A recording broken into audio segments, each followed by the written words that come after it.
Si on regarde le paysage suisse actuel, on va retrouver des blocs erratiques qui ont été amenés par la glace un peu partout dans la plaine. C'est des blocs qui ont notamment traversé des centaines de kilomètres, qui ont été arrachés depuis les sommets, qui sont arrivés jusqu'en plaine. On va en retrouver un peu partout. On va retrouver par exemple au bord du lac Léman, à côté de l'université de Lausanne où on se trouve actuellement. Certaines pierres sont même emblématiques, comme la pierre des Marmettes dans le Valais ou la pierre à Beau à Neuchâtel.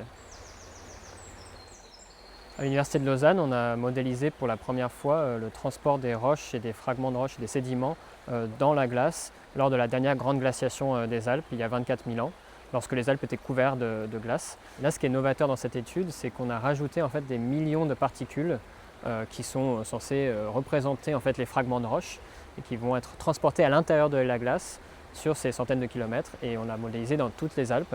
Et donc dans ces vidéos, on voit la vitesse de l'écoulement de la glace avec un système de couleurs, on voit la bordure des glaciers évoluer dans le temps en fonction du climat, et on voit ces millions de particules qui sont des petits points noirs qu'on a insérés dans la glace et qui suivent l'écoulement de la glace de façon totalement physique.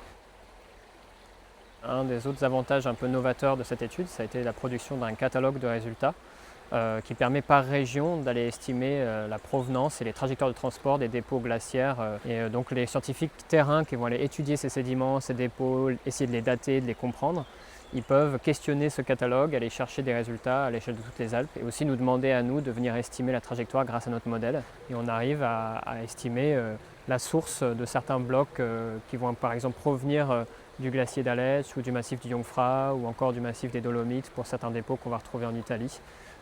Et qui sont contre-intuitifs à comprendre juste avec les données terrain. L'objectif plus grand de ce travail, c'est de répondre en fait à des grandes questions géologiques qu'on se pose depuis longtemps, c'est-à-dire comment est-ce que les montagnes, les milieux alpins se sont formés, comment ces paysages qu'on voit aujourd'hui se sont formés, et notamment aussi ça concerne les plaines, donc pourquoi est-ce que le lac Léman se situe là où il se situe, dans un bassin, et aussi la topographie par exemple d'une ville comme Lausanne qui se situe sur le flanc du lac Léman, sur des dépôts glaciaires, et notamment ça crée sa topographie un peu bizarre en étage, et cela nous permet de visualiser ces processus en fait de façon très tangible pour la première fois. Jusqu'aujourd'hui, c'était complètement impossible de calculer comme ça des millions de trajectoires de blocs erratiques. On n'avait pas la puissance de calcul. Et c'est grâce à notamment aux cartes graphiques qui ont augmenté cette puissance de calcul de façon considérable. Ces cartes graphiques sont notamment à l'origine des progrès dans l'IA. Et grâce à ça, on peut réaliser ces calculs et modéliser ces blocs erratiques. Toute cette recherche, elle a été rendue possible grâce à un outil qu'on développe ici à l'Université de Lausanne et qui est basé sur cette technologie.